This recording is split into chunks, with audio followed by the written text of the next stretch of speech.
Hello दोस्तों, कैसे हैं आप सब। हमारी कहानियां देखने के लिए हमारे चैनल को सब्सक्राइब कीजिए और हाँ, बेल आइकॉन पर क्लिक करना मत भूलिएगा। पहली बार बेटी आई मायके में।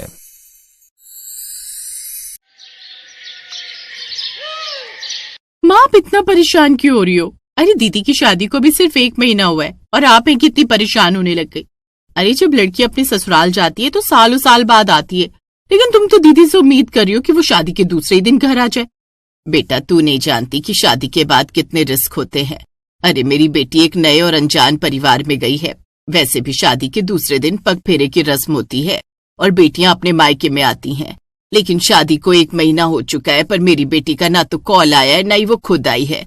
समझ नहीं आ रहा क्या करूं। कभी कभी तो दिल करता है कि पुलिस स्टेशन में जाकर FIR दर्ज कर दूं। माँ जी, इतनी भी टेंशन लेने की जरूरत नहीं है। अरे हो सकता है कविता कहीं और बिजी हो, उसे किसी काम से अपने ससुराल वालों के साथ कहीं जाना पड़ गया हो। अरे आप तो हद ही करती हैं। दरअसल सुनीता ने कविता की शादी एक बहुत ही रिचेस्ट पर्सन से कराई थी, लेकिन शादी के अगले दिन से ही कविता का कोई अता पता नहीं था। कविता ने शादी के बाद ना तो अपने परिवार वालों से कोई कांटेक्ट रखा, ना ही वो कभी मिलने आई, जिससे सुनीता अपनी बेटी के लिए काफी परेशान रहने लगी। ऐसे ही अब देर रात जब सभी घर आते हैं तो सुनीता अपने बेटे और पति से कहती है, रोहित बेटा, कविता की शादी को 1 महीना हो चुका है लेकिन उसका कोई अता पता नहीं है, कुछ तो पता कर। सभी आपस में बात कर रहे होते हैं कि तभी विनोद के नंबर पर एक अननोन कॉल आता है। हेलो, कौन? पापा, मैं बात कर रही हूँ, कविता। माफ करना, इतने दिनों से मैं गायब थी। वैसे आपको बता दूं कि मैं कल ही आप लोगों से मिलने आ रही हूँ। इवन मिलने नहीं, कुछ दिन रहने आ रही हूँ। अरे बेटा, तेरी माँ तेरे लिए बहुत परेशान हो रही थी। एक बार तू अपनी माँ से बात कर ले, उसके कलेजे को शांति मिल जाएगी। नहीं पिताजी, मैं अभी माँ से कोई बात नहीं करूंगी। अब जब मैं कल घर आऊंगी तभी सबसे बातचीत होगी। इतना बोलकर कविता कॉल कट कर देती है। तो वहीं विनोद सभी को बताता है कि उसके फोन पर कविता का कॉल आया था, लेकिन कल वो वापस आ रही है, जिसे सुनकर सुनीता को काफी सुकून मिलता है और वो खुश हो जाती है। सुनीता की खुशी देखकर विनोद भी काफी खुश होता है और वो कुछ नहीं कहता। अगली सुबह सुनीता अपनी बेटी और बहू से कहती है, शोभा, नेहा, तुम दोनों आज कविता की पसंद का ही खाना बनाना। उसे शाही पनीर और पनीर राइस बहुत पसंद है। अरे माँ, क्या हो गया आपको? दीदी आ रही है, कोई VIP नहीं जो आप इतनी खुश हो रही हो। तू चुप कर। कल को जब तेरी शादी होगी ना तो तेरा भी मायके में ऐसे ही आदर सत्कार होगा, इसलिए जितना का है उतना कर। इतना बोलकर सुनीता वहाँ से चली जाती है। तो वहीं भाभी और ननद दोनों ही आपस में बात करते हुए कहती हैं, माँ जी तो ऐसे कर रही है जैसे कविता नहीं भगवान आ रही है। सही कह रहे हो भाभी आप। जब से कविता दीदी इस घर से गई है तब से तो माँ की जुबान पर सिर्फ कविता रहता है, ये नहीं कि अपने बाकी बच्चों पर भी ध्यान दे। जहाँ दोनों ननद भाभी आपस में बातें कर रही थी तो वहीं सुनीता अपने पति और बेटे को भी काम पर जाने से मना कर देती है और कविता की मनपसंद मिठाई लाने को कहती है। देखते ही देखते सुबह के 8 से 11 बज जाते हैं, लेकिन कविता अब तक नहीं आई। लेकिन तभी दरवाजे पर किसी की दस्तक होती है। नेहा, शोभा, जाओ जल्दी से आरती की थाली ले आओ, मेरी बेटी आ गई है। पहले तो मैं उसकी आरती उतारूंगी, उसके बाद उसे घर में आने दूंगी। ना जाने बाहर से कितनी बुरी नजर साथ लाई हो। हाँ माँ, अभी लेकर आई। तो वहीं जैसे ही सुनीता दरवाजा खोलती है तो वो अपने सामने अपनी बेटी कविता को देखते हैं, लेकिन कविता की हालत काफी खराब थी। अपनी माँ को देखते ही कविता की आंखों से आंसू गिरते हैं और साथ ही वो नीचे गिरकर बेहोश हो जाती है। कविता की यह हालत देख सुनीता काफी घबरा जाती है। विनोद, शोभा, रोहित, नेहा, कहाँ हो तुम सब? जल्दी आओ, देखो कविता को क्या हो गया है। सुनीता की आवाज सुनकर अब सभी लोग बाहर दरवाजे पर आते हैं, जहाँ कविता को यूं इस तरह गिरे देखकर सभी लोग हैरान रह जाते हैं।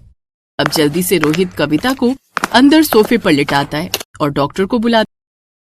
कुछ ही देर में डॉक्टर वहाँ आते हैं और कविता का चेकअप करके कहते हैं, देखिए, आपकी बेटी को जहर दिया गया है। अगर अभी के अभी इन्हें हॉस्पिटल में एडमिट नहीं करवाया तो कविता का बचना मुमकिन ही नहीं, नामुमकिन है।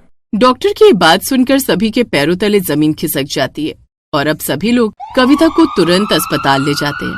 अस्पताल में कविता को एडमिट कर लिया जाता है। थोड़ी ही देर बाद कविता को होश आता है और माँ, पिताजी वो लोग बहुत गंदे हैं। पहले उन लोगों ने मुझे टॉर्चर किया तो उन्होंने मुझे आप लोगों से 10 लाख रुपए लेने को कहा, पर जब मैंने वो पैसे लेने से मना कर दिया तो उन लोगों ने मुझे जहर देकर आप लोगों के पास भेज दिया। माँ, मुझे मरना नहीं है बल्कि उन्हें सबक सिखाना है। कविता आगे कुछ बोल पाती इतने में वो एक लंबी सांस लेती है और वहीं अपना दम तोड़ देती है। अपनी बेटी को अपनी ही आंखों के सामने मरता देख सुनीता के पैरों तले जमीन खिसक जाती है। और वो अपनी बेटी की लाश को पकड़कर फूट फूट कर रोने लगती है। मैंने तुम सबको कहा था कि मेरी बेटी के साथ कुछ गड़बड़ है, लेकिन तुम में से किसी ने मेरी बात नहीं सुनी। अरे मेरी कविता की मौत के जिम्मेदार उसके ससुराल वाले नहीं बल्कि आप लोग हैं। इस तरह सुनीता अपनी बेटी को खोने का दुख बर्दाश्त नहीं कर पाती। वो अपनी दिमागी हालत खो बैठती है। उसके दिमाग का संतुलन बिगड़ जाता है। थोड़ी देर बाद अब घर के सभी लोग कविता का अंतिम संस्कार कर देते हैं, लेकिन एक बेटी की शादी करने के बाद उस पर ध्यान न देना शायद यही कविता के घर वालों की सबसे बड़ी गलती थी, जिस कारण उन्होंने अपनी बेटी को खो दिया।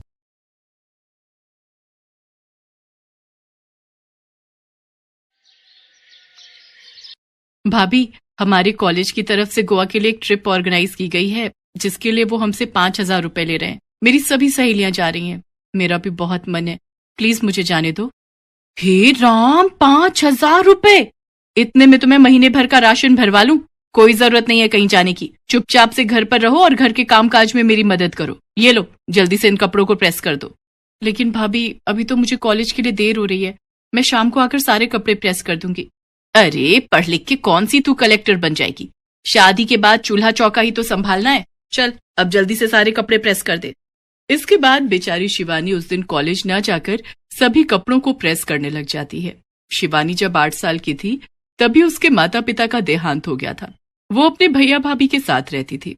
उसके भैया भाभी उसके साथ अच्छा बर्ताव नहीं करते थे। अगले दिन सुबह जब शिवानी कॉलेज जाती है तो वहाँ उसका बेस्ट फ्रेंड आकाश उससे पूछता है, अरे शिवानी, कल तुम कॉलेज क्यों नहीं आई? पता है मैं कितनी देर तक तुम्हारी राह देखता रहा। बस यूं ही आकाश, एक्चुअली वो घर में काम ज्यादा था।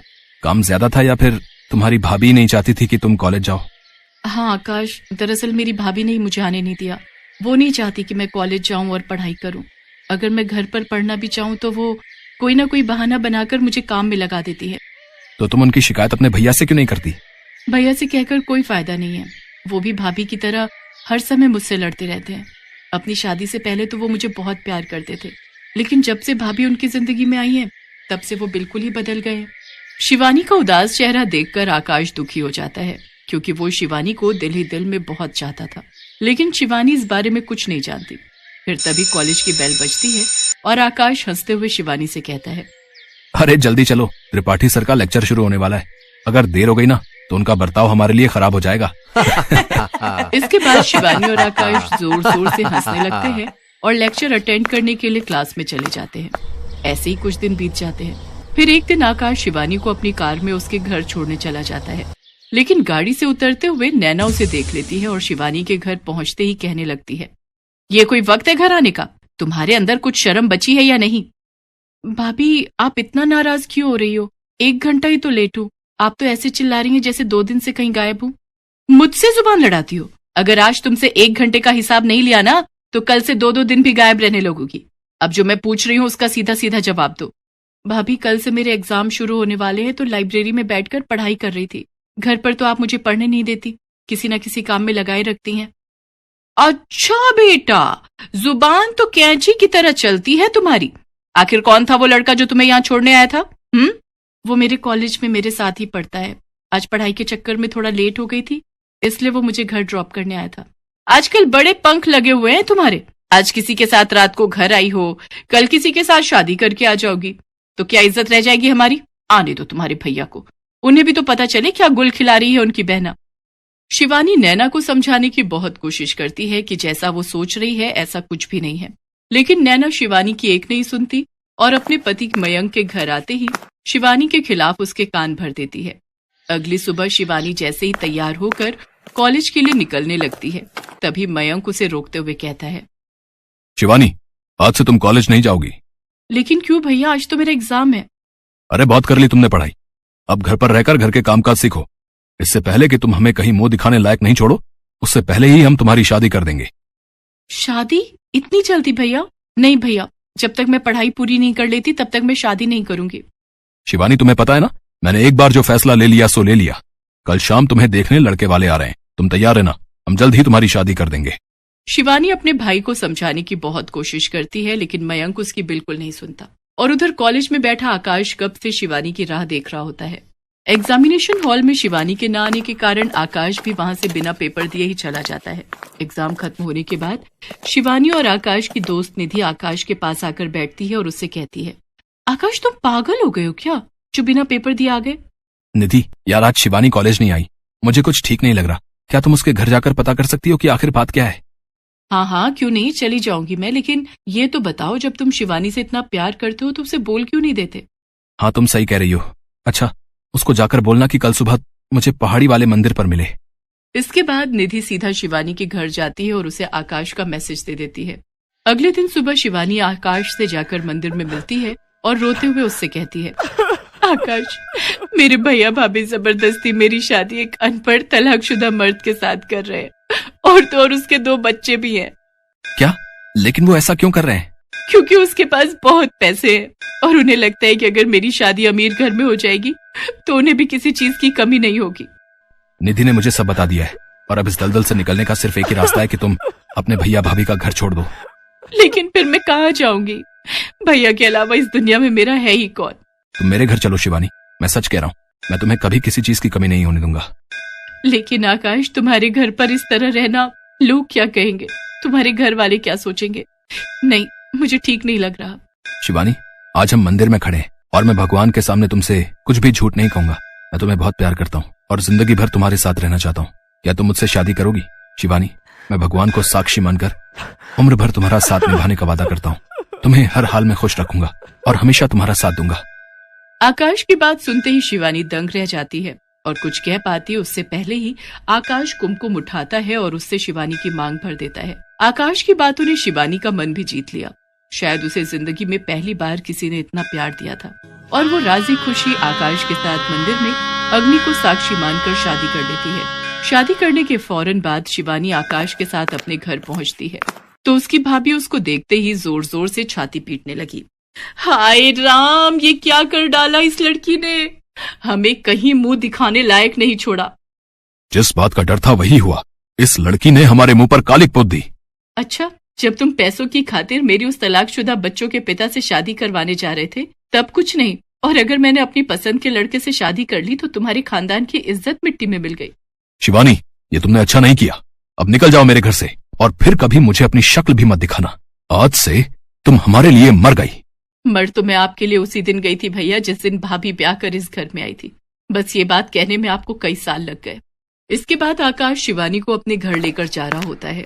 तभी गाड़ी में बैठी शिवानी आकाश से पूछती है, आकाश, तुम्हें डर नहीं लग रहा? मुझे तो बहुत डर लग रहा है। ना जाने तुम्हारे मम्मी पापा क्या कहेंगे, पता नहीं वो हमारे रिश्ते को अपनाएंगे भी या नहीं। तुम घबराओ नहीं शिवानी, ऊपर वाले ने चाहा तो सब ठीक ही होगा। घर पहुंचते ही आकाश गाड़ी से उतरता है और शिवानी की तरफ का गेट खोलते हुए उसे बाहर आने के लिए कहता है। शिवानी घबराई हुई धीरे धीरे घर के दरवाजे तक जाती है तो देखती है कि एकदम से उनके ऊपर फूलों की बारिश होने लगती है और उसकी सास हाथ में आरती की थाल लिए खड़ी होती है।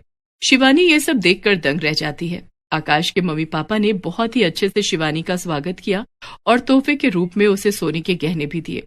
इसके बाद शिवानी और आकाश ने माता पिता के पैर छूकर उनका आशीर्वाद लिया। फिर शिवानी ने आकाश से पूछा, आकाश, अब तो बता दो ये सब क्या हो रहा है? तुम्हारे मम्मी पापा गुस्सा होने की जगह हमारी आरती उतार रहे हैं। मुझे तो कुछ समझ नहीं आ रहा। बताता हूँ बाबा, सब बताता हूँ। दरअसल मैंने अपने माता पिता को तुम्हारे बारे में पहले ही बता दिया था और उन्होंने ही मुझसे कहा था कि मैं आज ही तुमसे शादी कर लूं और तुम्हें उनकी बहू बनाकर इस घर में ले आऊं। और ये सब तैयारी, ये भी उन्हीं का ही आइडिया था। ओहो, तो इसीलिए मंदिर में मेरे जवाब का इंतजार किए बिना ही तुमने मेरी मांग में सिंदूर भर दिया, ताकि मेरे पास मना करने का कोई कारण ही ना रहे। हाँ, मेरे मम्मी पापा सुबह से इन सब तैयारियों में लगे हुए थे। उन्होंने ही घर को सजाया, तुम्हारे मेरे लिए गिफ्ट लेकर आए और ये फूलों वाला आइडिया, ये भी उन्हीं का ही था। सच में आकाश, तुम्हारे मम्मी पापा बहुत अच्छे हैं। तुम्हारे नहीं बल्कि हमारे। आज से वो तुम्हारे भी तो मम्मी पापा हैं। हाँ, हमारे मम्मी पापा बहुत अच्छे हैं। इसके बाद दोनों ने अपनी ग्रेजुएशन पूरी की और फिर दोनों की ही एमएनसी कंपनी में नौकरी लग गई। हेलो दोस्तों, कैसे हैं आप सब? हमारी कहानियां देखने के लिए हमारे चैनल को सब्सक्राइब कीजिए और हाँ, बेल आइकॉन पर क्लिक करना मत भूलिएगा।